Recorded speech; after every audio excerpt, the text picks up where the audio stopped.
Hi friends, ഇന്ന് ഞാൻ വന്നിരിക്കുന്നത് നല്ല അടിപൊളി ഒരു സ്നാക്ക് റെസിപ്പി ആയിട്ടാണ്. ഇഫ്താറിൻ്റെ സമയത്ത് നമുക്ക് കഴിക്കാൻ പറ്റുന്ന നല്ല ടേസ്റ്റി ആയിട്ടുള്ള അധികം എണ്ണയോ മസാലയോ ഒന്നും ഇല്ലാത്ത ചിക്കൻ കൊണ്ടുള്ള ഒരു അടിപൊളി സ്നാക്കാണിത്. ചിക്കൻ ഉണ്ണിയപ്പം സാധാരണ രീതിയിൽ എഗ്ഗിൻ്റെ ബാറ്ററിലോ അതുപോലെ തന്നെ മൈദയുടെ ബാറ്ററിലൊക്കെ ചിക്കൻ മസാല മിക്സ് ചെയ്തിട്ട് ഉണ്ടാക്കുന്നതായിട്ട് കണ്ടിട്ടുണ്ട്. പക്ഷേ ഞാനിവിടെ ഉണ്ടാക്കാൻ പോകുന്നത് അരിയൊക്കെ അരച്ചിട്ട് മറ്റൊരു രീതിയിലാണ്. അപ്പോൾ എല്ലാവരും ഒന്ന് കണ്ടു നോക്കിയിട്ട് ഇഷ്ടമാവുകയാണെങ്കിൽ തീർച്ചയായിട്ടും ട്രൈ ചെയ്ത് നോക്കാൻ മറക്കരുത്.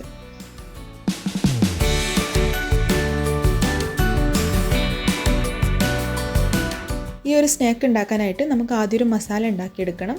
അപ്പോൾ അതിനായിട്ട് ഞാനിവിടെ ഒരു പാൻ അടുപ്പത്ത് വെച്ചിട്ടുണ്ട്.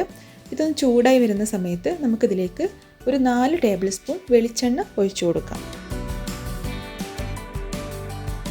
എണ്ണ ചൂടായി വരുമ്പോൾ നമുക്കിതിലേക്ക് ഒരു പിടി തേങ്ങാക്കൊത്ത് ചേർത്ത് കൊടുക്കാം.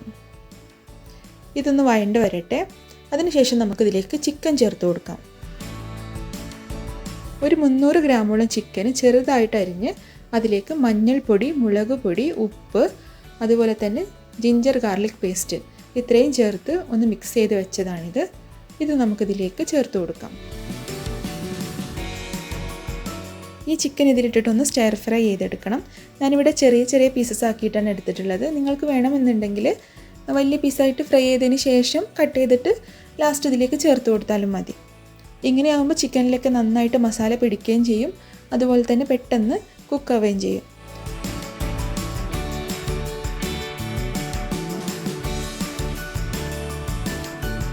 ഒരു 4 പച്ചമുളകും കുറച്ച് കറിവേപ്പിലയും പൊടിയായി അരിഞ്ഞെടുത്തിട്ടുണ്ട്. ഇത് നമുക്കിതിലേക്ക് ഇട്ട് കൊടുക്കാം.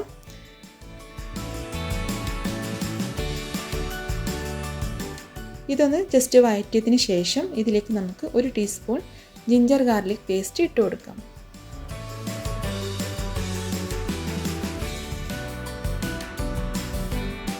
ഇതിൻ്റെ പച്ചമണം ഒന്ന് മാറുന്ന സമയത്ത് നമുക്കൊരു മീഡിയം സൈസിലുള്ള സവാള കൊത്തി അരിഞ്ഞ് വെച്ചിട്ടുണ്ട്. ഇത് നമുക്കിതിലേക്ക് ഇട്ട് കൊടുക്കാം. ഇനി കുറച്ച് ഉപ്പ് ചേർത്ത് കൊടുക്കാം. നമ്മൾ ഓൾറെഡി ചിക്കനിലൊക്കെ ഉപ്പ് ചേർത്തിട്ടുണ്ട്. അപ്പോൾ നമ്മൾ ഈ സവാളയിലേക്ക് ആവശ്യമുള്ള ഒരു ഇത്തിരി ഉപ്പ് ഇട്ട് കൊടുത്തിട്ട് ഒന്ന് വഴറ്റിയെടുക്കാം.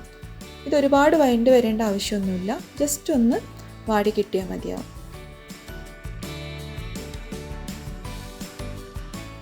ഇതിലേക്ക് എക്സ്ട്രാ മസാലപ്പൊടികളൊന്നും ഇടേണ്ട ആവശ്യമില്ല. ഇത് അധികം മസാലയൊന്നും ഇല്ലാത്ത ഒരു സ്നാക്കാണ്. ഇങ്ങനെ തന്നെ നല്ല ടേസ്റ്റാണ്. മസാലയൊക്കെ ഇട്ട് കഴിഞ്ഞാൽ നമ്മളെ മാവിലൊക്കെ മിക്സ് ആവുന്ന സമയത്ത് അത് വേറൊരു ടേസ്റ്റായിട്ട് മാറും.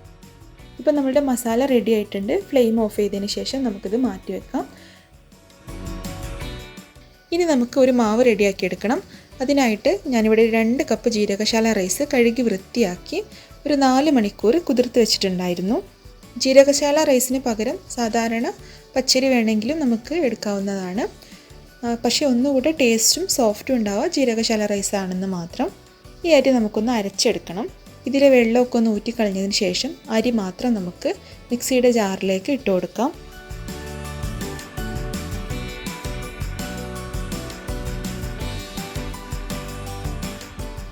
ഇതിലേക്ക് ഒരു 10 ചുമന്നുള്ളി ഇട്ട് കൊടുക്കാം.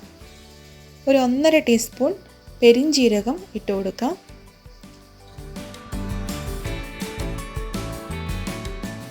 കാൽ കപ്പ് തേങ്ങ ചിരകിയത് ചേർത്ത് കൊടുക്കാം.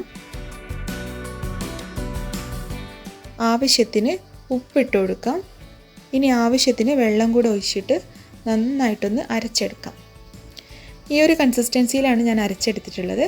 ഒത്തിരി ഫൈനായിട്ട് അരച്ചെടുക്കേണ്ട ആവശ്യമില്ല, ചെറിയ തരിയോട് കൂടിയിട്ട് അരച്ചെടുത്താൽ മതിയാവും. ഇനി നമുക്കിതിലേക്ക് ഒരു 4 ടേബിൾ സ്പൂൺ മൈദപ്പൊടി ഇട്ട് കൊടുക്കാം. ഇതിന് പകരം നമുക്ക് ചോറ് വേണമെങ്കിലും ചേർത്ത് കൊടുക്കാം. മൈദപ്പൊടി ഒട്ടും ഇഷ്ടമില്ലാത്തവർക്ക് വേണമെങ്കിൽ ചോറ് ഇട്ട് കൊടുത്താലും മതിയാവും. മൈദ ഒന്ന് മിക്സാക്കി എടുക്കാൻ വേണ്ടിയിട്ട് നമുക്ക് ഈ മിക്സിയിൽ ഇട്ടിട്ട് ഒന്നുകൂടെ കറക്കിയെടുക്കാം. ഇപ്പോൾ നമ്മളുടെ മാവ് ഇവിടെ റെഡി ആയിട്ടുണ്ട്. ഞാനിവിടെ ഒരു ബൗളിലേക്ക് മാറ്റുവാണ്. ഇതുപോലെ നല്ല കുറുകിയ ഒരു ഇഡ്ഡലി മാവിൻ്റെയൊക്കെ കൺസിസ്റ്റൻസിയിലാണ് നമുക്ക് മാവ് വേണ്ടത്.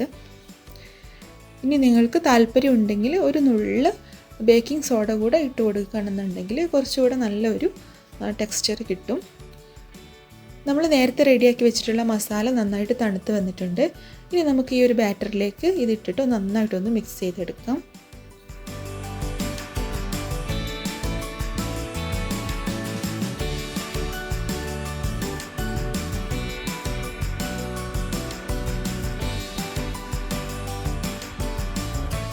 നന്നായിട്ട് ചിക്കനും മസാലയൊക്കെ എല്ലാ ഭാഗത്തും എത്തുന്ന രീതിയിലൊന്ന് മിക്സ് ചെയ്തെടുത്തിട്ടുണ്ട്. ചിക്കൻ ഉണ്ണിയപ്പം ചുട്ടെടുക്കാനായിട്ട് ഒരു ഉണ്ണിയപ്പ ചട്ടി ഞാൻ അടുപ്പിൽ വെച്ചിട്ടുണ്ട്. ഇതൊന്ന് ചൂടായി വരുന്ന സമയത്ത് നമുക്കിതിലേക്ക് ഓയിൽ ഒഴിച്ചു കൊടുക്കാം. എല്ലാ കുഴിയുടെയും ലെവലിൽ നിൽക്കുന്ന രീതിയിലായിരിക്കണം ഓയിൽ ഒഴിച്ചെടുക്കേണ്ടത്. ഇത് ഒത്തിരി ഓയിൽ കുടിക്കുന്ന ഒരു സ്നാക്കല്ല, അതുകൊണ്ട് തന്നെ ഈ ഒരു മാവ് മുഴുവനായിട്ടും ഫ്രൈ ചെയ്തെടുക്കാനായിട്ടുള്ള ഓയിൽ ഇത് തന്നെ മതിയാവും. അതുപോലെ തന്നെ ഓയിൽ ബാക്കി ഉണ്ടാവുകയും ചെയ്യും. ഇപ്പോൾ നമ്മുടെ എണ്ണ നന്നായിട്ട് ചൂടായിട്ടുണ്ട്. ഇതിലേക്ക് നമുക്ക് ഓരോ സ്പൂൺ വീതം മാവ് ഒഴിച്ചു കൊടുക്കാം.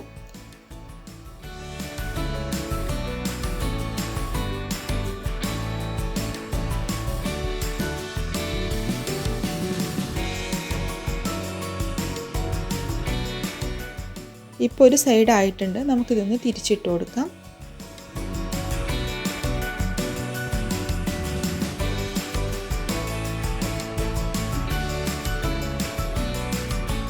അത്യാവശ്യം നല്ല കളറാവുന്നത് വരെ ഒരു മീഡിയം ഫ്ലെയിമിലിട്ടിട്ട് കുക്ക് ചെയ്തെടുത്തതിന് ശേഷം നമുക്കിത് എടുത്ത് മാറ്റാം.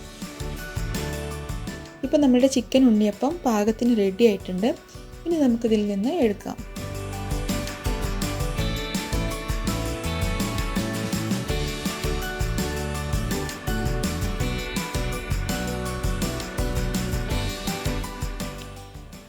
ഇതേ രീതിയിൽ തന്നെ നമുക്ക് എല്ലാ ഉണ്ണിയപ്പങ്ങളും ഉണ്ടാക്കിയെടുക്കാം.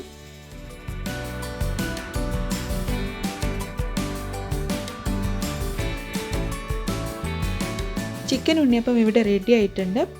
ഏകദേശം 30ഓളം ഉണ്ണിയപ്പം കിട്ടിയിട്ടുണ്ടായിരുന്നു എനിക്ക് ഈ ഒരു അളവ് മാവിൽ നിന്ന്. അപ്പോൾ നിങ്ങൾക്ക് ഇത്രയും വേണ്ട എന്നുണ്ടെങ്കിൽ ഇതിൻ്റെ നേർപകുതി എടുത്താൽ മതിയാവും. ഇതൊരുപാട് മസാലയൊന്നുമുള്ള സ്നാക്ക് അല്ലാത്തത് കൊണ്ട് തന്നെ നമുക്ക് ഒത്തിരി കഴിക്കാനായിട്ട് പറ്റും. അതുപോലെ തന്നെ ബ്രേക്ക്ഫാസ്റ്റ് ആയിട്ടോ ഡിന്നറായിട്ടൊക്കെ, അതായത് ഒരു മെയിൻ കോഴ്സായിട്ട് തന്നെ കഴിക്കാനായിട്ട് പറ്റുന്ന ഒരു സ്നാക്കാണിത്. പിന്നെ ഞാൻ പറഞ്ഞതുപോലെ തന്നെ ഇത് ഒത്തിരി എണ്ണയൊന്നും കുടിക്കുന്ന സ്നാക്കല്ല, അതുകൊണ്ട് തന്നെ എല്ലാവർക്കും ഇത് ഇഷ്ടാവുകയും ചെയ്യും. നല്ല ടേസ്റ്റി ആയിട്ടുള്ളൊരു സ്നാക്കാണിത്. കുറച്ച് കൂടുതൽ അളവിൽ സ്നാക്കൊക്കെ ഉണ്ടാക്കുന്ന സമയത്ത് വളരെ ഈസി ആയിട്ട് ചെയ്യാൻ പറ്റുന്ന ഒന്നാണിത്. അതുകൊണ്ട് തന്നെ നിങ്ങളെല്ലാവരും ഈ ഒരു സ്നാക്ക് എന്തായാലും ട്രൈ ചെയ്ത് നോക്കണം. ഈ ഒരു നോമ്പിന് തന്നെ ഒരു ദിവസം ഇതൊന്ന് ട്രൈ ചെയ്ത് നോക്കുക. എന്നിട്ട് നിങ്ങളുടെ അഭിപ്രായങ്ങളൊക്കെ കമൻറ്റ് ബോക്സിൽ അറിയിക്കുക. അപ്പോൾ നിങ്ങൾക്ക് എല്ലാവർക്കും ഈ റെസിപ്പി ഇഷ്ടമായിട്ടുണ്ടാവുമെന്ന് പ്രതീക്ഷിക്കുന്നു. ഇഷ്ടമായിട്ടുണ്ടെങ്കിൽ തീർച്ചയായിട്ടും ലൈക്ക് ചെയ്യാനും കമൻറ്റ് ചെയ്യാനും ഷെയർ ചെയ്യാനൊന്നും മറന്നു പോകരുത്. അതുപോലെ തന്നെ നിങ്ങൾ എൻ്റെ ചാനൽ ഇതുവരെ സബ്സ്ക്രൈബ് ചെയ്തിട്ടില്ലെങ്കിൽ സബ്സ്ക്രൈബ് ചെയ്യാനും അതിൻ്റെ തൊട്ടടുത്ത് കാണുന്ന ബെല്ലൈക്കണിൽ ഓൾ എന്ന ഓപ്ഷൻ എനാബിൾ ചെയ്യാനും മറക്കരുത്. അപ്പോൾ നല്ലൊരു റെസിപ്പി ആയിട്ട് അടുത്ത വീഡിയോയിൽ കാണാം. അതുവരേക്കും ബൈ.